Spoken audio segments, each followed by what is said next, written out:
You're listening to the We Are Libertarians podcast network. Find all of our shows at wearelibertarians.com. Are you a diehard comic book collector? Or maybe a lapsed fan? Maybe even someone who has never picked up a comic book in their life. Hi, I'm Remso Martinez. And I'm Mark Claire. Every single Wednesday at the Second Print Comics podcast, Remso and I take a deep dive into the storylines, character arcs, moments, and events that made us the fans we are today. Tune in every Wednesday for new episodes available on iTunes, Stitcher, Google Play, and wherever else podcasts are available. Check out more from the Second Print Comics podcast at secondprintcomics.com.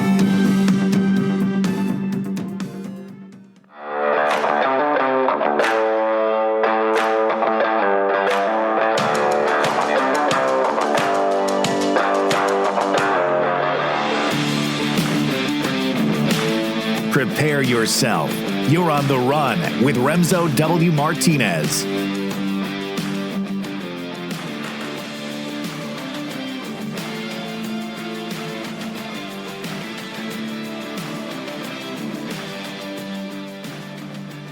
Please excuse me if my voice is a bit quieter in this episode.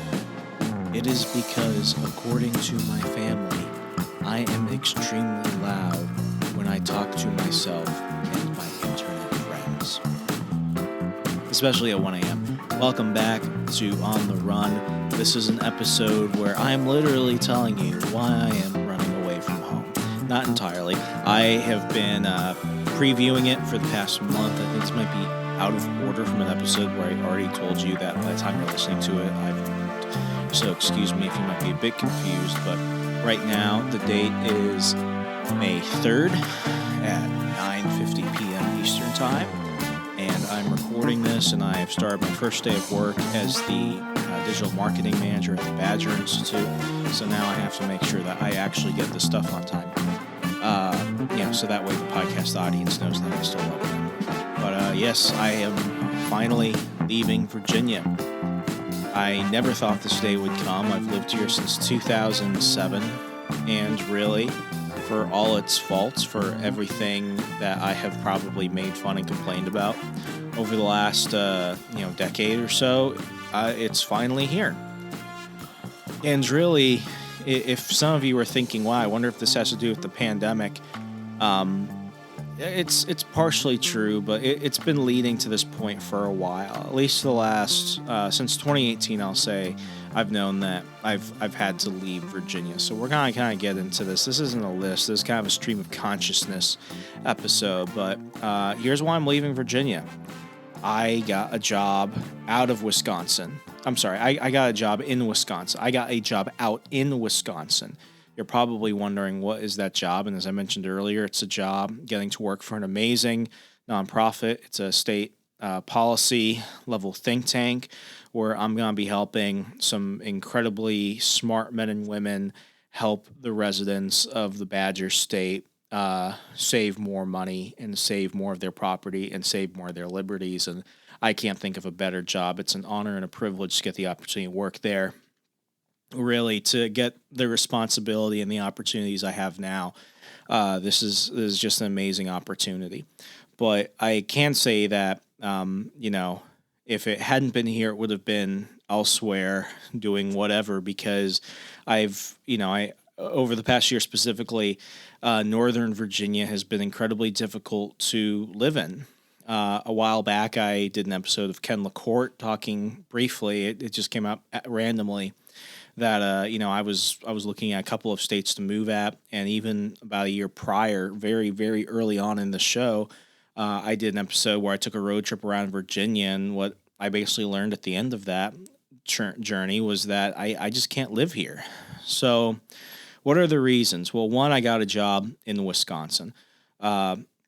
Wisconsin is a cheaper state than Virginia. Cost of living is remarkably better. And in terms of its politics, it might be a blue state, but where I'll be living, it's pretty conservative.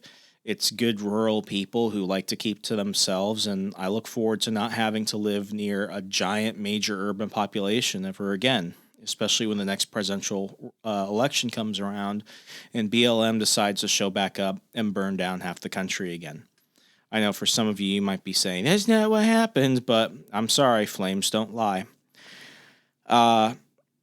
It's also, a bit more personal than that. I've never wanted to leave Virginia. Northern Virginia has been my home since 2007. And, I grew up as a military kid, and I moved around a lot. And when you get to move around so often at such a young age, it really makes you question what you want. And for me, it's always been simple. I wanted to live somewhere comfortable where I began to actually plant roots and I could really plan out my life as an adult. And I really wanted to do that here. I've been living here since I graduated from college. I've had multiple jobs in the area. And what I can tell you is that this place is not the same place I grew up in. For one, it's becoming incredibly difficult to afford to live here. It used to be that even like 10, 15 years ago, you could make around $45,000 and live a pretty good middle-class life. Now you make $45,000, and as the memes say, you have to have a side hustle and a little bit of crime on the side to afford to live here, because it's incredibly difficult to afford to be here. I mean, 40,000 here is different than, let's say, 40,000 in a state like Indiana or Tennessee or Georgia or Florida or North Carolina. The buying power just isn't here. And there's this, it's a Marxist theory, believe it or not. It's something called late-stage capitalism. And what late-stage capitalism basically means is that the income and wealth inequality is so ginormous that you're going to have the extremely rich people and you're going to have the extremely poor people. And this is a libertarian show on a libertarian network. You're not going to hear really anybody say that anything that Marx said was correct, but there is some validity to at least the appearance of the concept. Late-stage capitalism goes into a bunch of other things that, I disagree with. I'm not here to talk about that. But what I will say is that I've heard a lot of my liberal friends refer to what's going on in the Beltway, which is composed of Northern Virginia, Washington, D.C., and parts of Maryland as the greatest example of late-stage capitalism on the East Coast. And you're really seeing that right now because there's this thing going around saying that Maryland is the new Virginia because so many Virginians are moving to Maryland. Well, they did that to avoid all the new taxes and gun restrictions and everything else. And, Maryland was never necessarily a giant conservative bastion. But, when you compare Larry Hogan to Ralph Northam, it's pretty stark, despite the fact that the differences aren't too wide. But, they went there, and then suddenly all the houses got more expensive. Everything just got more congested. And then you already had really poor communities getting remarkably, poor. And now what you have is your extremely wealthy white-collar people who have jobs that they can do from home. And they can continue to stay home despite telling everybody else stay at home, despite the fact that they're going to go ahead and order someone to go pick up the groceries and pick up their food and pick up them when they don't want to drive somewhere. So, everyone stay at home, but everyone also go out and do things for them. And then you have the people actually doing that. I've been everything here. I've been extremely poor. I've been extremely well off. I've been the social media coordinator at a major media outlet. I've been a GameStop cashier. I've owned several businesses. I've been a mall cop. I've been an extremely successful copywriter. I've been a GameStop cashier. I've been the director of outreach for a major several billion-dollar tech startup, and I've worked at a warehouse. I've been a multimedia producer, and I used to sell makeup to strippers. I've seen everything. And no, that was not like a slow incline. That was up and down in terms of jobs. I've done a little bit of everything. And throughout my time here, I did learn a lot of major things. I learned how to conserve my money. I learned how to become more financially literate. I learned the importance of cash flow, developing passive income. I've had opportunities I would have never had anywhere else in the country, even, dare I say, even the world. So, I've learned a lot and I've benefited a lot by living here. But now it's at the point where, you can only get so far. And given the current administration, There's a reason why Amazon is here. There's a reason why the entire military industrial complex is here, why, Big Pharma and everyone else is here. It's because they've always been here, and, they're growing. They're growing their influence. So I'm not saying that Marx was right about the concept of late-stage capitalism, but what I am saying is that when the liberals refer to the Beltway as being an example of late-stage capitalism, there is some validity to it, at least from where we can, look at things. And it's not comfortable for me to say that. Somebody I know, Charlie LaDuff from Deadline Detroit, he even talks about the concept of late-stage capitalism. And he went to the University of Chicago and got a degree in economics. And I think later on he went to get a degree in journalism. So you've got this guy who I wouldn't call Charlie a conservative, but he's certainly not a progressive. He's certainly not a leftist. And when he's pointing out, and this is somebody that's traveled to far more places throughout the country and the world than I have, when he's calling it late-stage capitalism in certain parts of the country, I'm going to go ahead and believe him on that. Secondly, as many of you know, I'm getting married. I have been engaged for a bit now, and I've had to ask myself, do I want to raise a family here? For a while, I knew that I wanted to move out of Nova and the Beltway, but I wanted to stay in Virginia. I looked at areas like Lynchburg and Culpeper. Culpeper is my favorite place in all of Virginia. And, despite how the politics are, especially in Fairfax, Prince William, and Arlington County, I always said, predominantly this is a good place to raise a child. And now I really don't believe that. I never wanted to put my potential kids in public school, but I certainly don't even want them to be in a place where I might not have the option of homeschooling. And I think Virginia is incredibly becoming a much more dangerous place for homeschoolers, for parents that want to exercise their right to raise their children the way they see fit. Virginia churches have basically bent over backwards to the whim of the government in terms of closings, and nobody wants to talk about it, but hundreds of churches across Virginia, across denominations, have closed down because of COVID and lockdowns and everything. The gun culture here is, despite the big gun rally we had in 2019, the gun culture here is getting remarkably worse, primarily because of all the transplants from New York and California who are here voting to go ahead and limit the gun rights and opportunities here in Virginia. Back in 2020, they went ahead and passed a firearms bill which limited the number of handguns you could buy during the month. And now they're going after the magazine capacity and everything else. And I mean, it's at the point where, people say, oh, well, we just need a few terms of Republicans to repeal all of that. But what I've been saying, and I said this during my time actively in the Libertarian Party of Virginia, is that the Republicans aren't much better here. In fact, the Republicans are often worse. The worst governor during my time was not actually a Democrat. It was actually Governor Bob McDonnell, because he went ahead and pushed through the highway expansion bill, which gave us a gas tax and increased sales tax, put more tolls on the road, just was giant bloated spending. That was just loaded with pork, and it paved the way for a lot of the really terrible policies we would have later with Terry McAuliffe and then with Ralph Northam. Bob McDonnell basically gave them the roadmap to do that. Secondly, I mean, Virginia has a pension crisis. Eventually, state employees are going to get to the point where the pension's going to run out and they're not going to be able to fund it. And what they're going to do is they're going to go on strike and threaten people. And what the government is going to do is just going to go ahead and expand taxes on everyone else. And these state employees, they never think they have to pay taxes, but basically they're going to end up paying more in taxes to pay themselves back in the pension. Nobody ever liked to talk about that. Robert Sarvis, Libertarian, talked about that in 2013 when he ran for governor. Nobody wanted to talk about it. He talked about it again in 2014 when he ran for U.S. Senate. Nobody wanted to talk about that. Virginia wants you to bake its cake, and it wants to not pay for it. It's absolutely ridiculous. So, I mean, we've got that going on.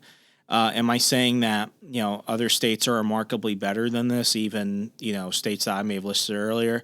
No, every state has its problems, but Virginia used to be the place where you could go and, there was a lot of economic opportunity here, and it's just not the fact anymore.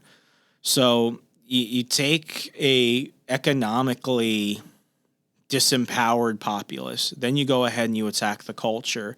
And, what I'm ultimately afraid of is more violence, from what went on in Charlottesville in 2017 to what went on throughout 2020 in and around D.C., and in Manassas, and in Fredericksburg, and in Richmond, even in the town of, Lynchburg, Virginia. I mean, it's been getting like progressively more and more violent. And I mean, the thing is here, it used to be, at least politically, everyone kind of knew that if you lived in like certain neighborhoods, you were all defense contractors. So it didn't really matter who you voted for, like Democrat, Republican. You were all on team, team contractor or team defense spending or team energy, banking, whatever. Be whatever you want. You're still involved in some type of big lobbying sector that's going to get a bunch of government welfare regardless, especially if you're a federal employee. Now it's at the point where then like I want to say after 2012, you started to see more like dividing lines between like very adamant Republicans, very adamant Democrats. Now it's at the point where it's like, at least Fairfax County Republicans, they're useless as hell. Now they don't even fight. So it used to be Republicans versus Democrats. Now you've got the liberals after 2020. We have the empowered Karens and the woke white liberals and everyone else. Now you've got the liberals trying to out-liberal each other, whether it comes to their bumper stickers or their yard signs or wearing double masks. You've got basically like this liberal purge amongst progressives going on right now, where it's not good enough to just be liberal. You have to be like super uber liberal. It's like those people that say it's not good enough to be not racist. You have to be anti-racist. That's stupid shit. And basically, we've got just basically this very hostile culture. People will call the cops on neighbors. People will yell at you for stupid things when you're walking your dog. It's just not a friendly place to be. And it used to be like, people could have these beliefs and their disagreements, but ultimately you were neighbors. And now that's just not the case. It's just so openly hostile here. It's ridiculous. And then there are some other things, like the population size of Fairfax County, Virginia, is more so than the population of Iceland. And it's getting more and more heavily populated here. The schools can't take it. Public infrastructure is just not that big of a priority anymore. They always say it is. We always dump more money towards it, but they don't fix the potholes. They're just planting tolls all over this place. And even during the pandemic, I mean, traffic is still a big issue. So, despite the fact that it's better than it was before the lockdowns and everything, now since a lot of people are working from home and choosing alternate methods of commuting and stuff like that if they can, it's still incredibly difficult. So, all of this is basically to say, like, all the joy has been sucked out of living here, and I don't want to deal with this. Some people might say I'm abandoning Virginia, but I can't say that because, for those of you that know me, that I tried as much as I could. I managed libertarian campaigns, independent campaigns, Republican campaigns. I lobbied. I voted. I attended the rallies. I wrote the research papers. I interviewed the politicians. I did everything I possibly could. Now I'm at the point where it's like, I don't feel I can do much more here. And I'm hoping that in Wisconsin, I'll be able to at least try something new with people that are genuinely good and have the best motives for what they're doing. I hope that we can really impact the culture because, as you all know, as I've said a million times, the Andrew Breitbart quote, politics is downstream of culture. I really feel that Virginia Republicans have given up. I mean, they've completely given up. You want my 2 cents on the upcoming race here in Virginia for governor, lieutenant governor, attorney general? It's going to be Terry McAuliffe and Democrat all the way down because Republicans just have given up. They don't fight. They've given up on every major issue here. I mean, there's a state that ran Ed Gillespie twice, and they just don't get any better. And I mean, honestly, like, you got to give it to the Democrats. They're far more organized. The Democrats are the reason why Corey Stewart got the nomination. They sent 7,000 Democrats in some districts to go out and vote in the Republican primary because we have open primaries here for Corey Stewart, somebody that they knew could easily be defeated by Tim Kaine in 2018. I like Pete Snyder, but I really don't know much about him. not really seeing anything about him. Glenn Youngkin, never heard of him. Seems to be a little bit shady. Then you've got just some strange people running for lieutenant governor. Tim Hugo, who always ran for re-election for delegate. He was my delegate. He actually lives in my neighborhood. Like every year for like a decade and a half, he was always running on like curing Lyme disease. Then he lost to Dan Helmer, my current delegate, in 2018. Now he wanted to run again. And oh, by the way, he also never conceded in 2018. But anyway, now he's running for lieutenant governor, and I guess he doesn't like gay people, and he wants to cure Lyme disease again. It's really weird. I can get into the why and the context and everything else. It's just not worth it. It's some weird shit. And I voted for some like establishment people in the past. Like, you know, if you make sure that we get, you know, snow removal in my neighborhood during like big blizzards and stuff like that, I'll vote for you. Like I go for real petty personal things like that. But it's at the point here where it's like I can't really tell the difference anymore because Virginia Republicans have been given the chance to make amends and do things right all over again. And then we get the Jill Vogels of the world who go ahead and vote for, you know, giant Medicaid expansion. So really, I mean, I'm just tired. My entire, you know, childhood, teenage years, early adulthood was here in Virginia. You know, I wanted to do everything I could, and I'm just at the point now where it's like, you know, 8-9 years, I'm done. And I tried my best. I've tried everything. I've done everything. And I'm ready to move on. Because at the end of the day, your biggest personal responsibility is to yourself, because if you can't take care of yourself, how the hell are you going to take care of other people? I was the poor activist. I was the guy getting paid in free pizza, sleeping in his car, hoping that if I just yell, you know, that Democrats are bad enough times that I'll be able to get my way. I did that. And I'm at the point now where it's like, you know, the people really making the biggest impact are the people that have the ability to reach a mass audience and influence people. Jason Stapleton renamed his program from the Jason Stapleton program to Wealth Powered Influence for a reason. It's because if you don't have wealth powered influence, you're going to have a hard time competing, because we're at the point now where, you know, the days of like the everyman, you know, being able to make a giant difference right now, or I'm not going to say they're gone. I'm just going to say it's different and it's more difficult. You know, podcasting, for example, podcasting now is entirely different than podcasting when I started in like 2015, 2016. The ability to use social media now is night and day compared to how it was 5, 6, 7 years ago. So, I mean, the game is changing, and people here, you know, Virginia conservatives, Virginia Republicans, I'll even say libertarians, they want to play it like the game hasn't changed, like the rules are still the same, but that's just not the truth. We have to start admitting that. I think Virginia is basically gone for. The entire south end of the Commonwealth is decimated.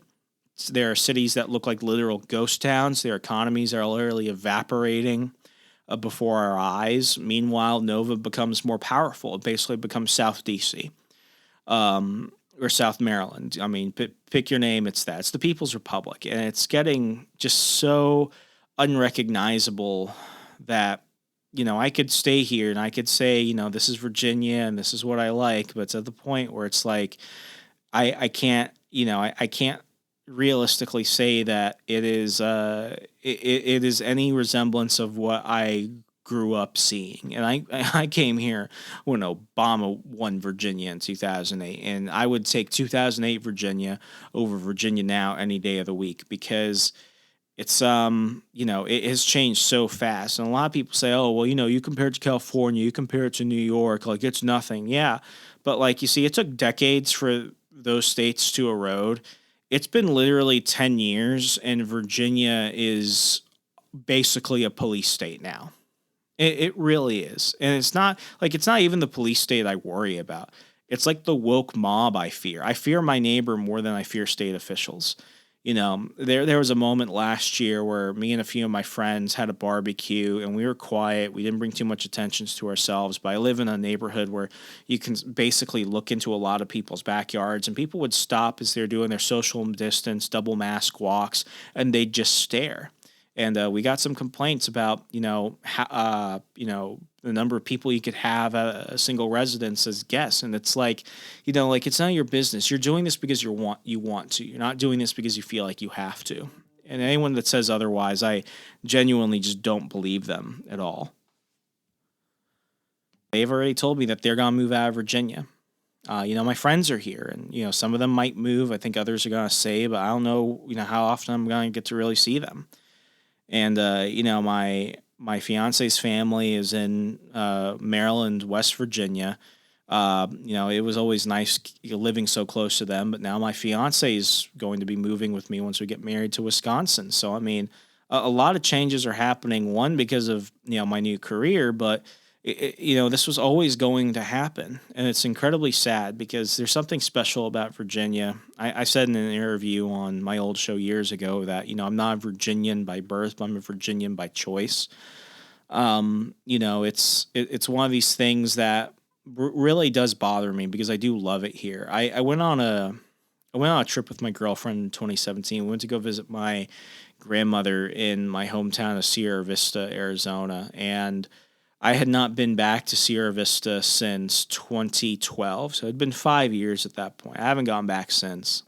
And, I grew up there, and I moved out in 2003, moved to Australia, and we never moved back. We'd go back like once every couple of years to visit my grandmother between moves, but all my childhood memories really, like, they were from that town. It was a small desert town community, very Barry Goldwater-ite in our, day-to-day philosophy. And I just had these beautiful memories of it. But, I went back in 2017. It was different. The economy wasn't that great. And this is in the first year of Trump. The economy wasn't that great. People had moved out. It was just different. Like, I could remember things. I could go to places that I had memories at, but it got to the point where it's like, I really had to ask, like, this is my hometown, but like, this is not the town I really feel like is home. When I think of home, I think of Fairfax County, Virginia. And, while that moment was somber, it brought about a little bit of melancholy, as I had to say goodbye to one home to really begin to embrace another. Years went by as I tried to build a life here, and it's at the point where it just, with the lockdowns and COVID and everything else, and with the way that our progressive nature has taken us as a Commonwealth, it's just not, it's not just a move for me. It's really me saying goodbye to a place which has been a major part of my life. And for anyone that's still in Virginia, I'm not telling you to move, but what I am telling you to do is really consider how much you're willing to take before you're at the point where you're just like, I need to go to a place that is predominantly red and really, really has a lot of people who think and live like me, where, no amount of, West Coast population surge can change it. There are many people I know who are very moderate politically, who like to stay away from this stuff, who have basically told me, during the lockdowns and everything, we developed an escape plan. That escape plan is North Carolina. That escape plan is South Carolina, Tennessee, Georgia, Florida, Texas. The number of people I know in 2020 who moved to Texas alone, like it's shocking. And, the big thing is that, think about it. If the Democrats get their way, especially in 2024, if Biden wins again, they could really do away with the Electoral College. I never thought this was something that I would really ever see in my lifetime, no matter how many times they brought it up. But now it's actually like a deep-rooted fear of mine. Like, they might actually do it. And if that happens, we're going to see a tyranny of the East and West Coast, and it's going to be bad. So I would rather be in middle America, where at least I've got physical distance and local and state government that's not utterly insane, than be here where it's just going to be so bad. I genuinely, and we've spoken about this on the show many, many times, I deeply fear that they're going to go ahead and limit our ability to move as free people, especially with these COVID passports and stuff that they want to go ahead and push around. Like, I would rather be out of here in the place that's different, maybe a bit colder, maybe a bit far away, where at least I have the option of moving around to a majority of the country, than be in a place where they might literally try and keep us in our homes. I'm not saying this to be, exaggerative. I'm not saying this to just, be a flamethrower or something. Like, I'm deathly afraid that this is going to happen now because, like, they never got rid of the TSA or Department of Homeland Security after, we basically took out Al-Qaeda and ISIS and everyone else, the war on terror. No one talks about it anymore. It's all still there, and it's all still bad. You think that with everything that's happened with the pandemic and the lockdowns and everything else, you think that they want to get rid of it? This isn't conspiracy. Like, this is now.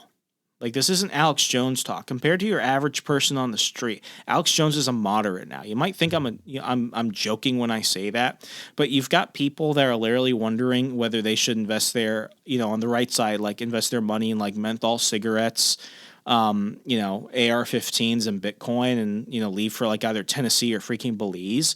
And then you've got people on the left that want you to wear 2 masks, want to force you to take vaccines that you might have that you might have a moral or religious obligation against, such as myself. And they want to keep you at home forever, and they want to teach your kids critical race theory and all this other shit. Like, this is where it's at now. Like, This is where like people are really talking about these things, and they're talking about them seriously. And for On the Run listeners, like, this is the big first step probably. Like, I'm actually on the run from my own home now for good reasons, for new opportunities, for new adventures, for a big part in my life. But all of this has been leading to this point now. I think over the past year, it really accelerated that. So, I love Virginia, but Virginia's gone, and I'm sad to say it.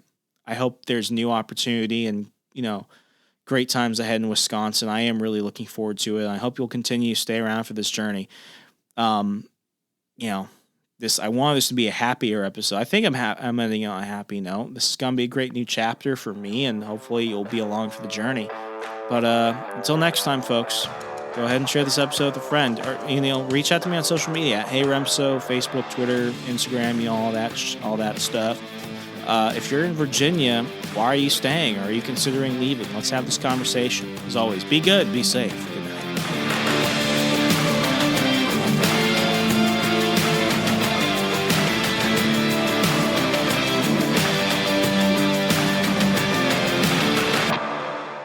You're listening to the We Are Libertarians podcast network.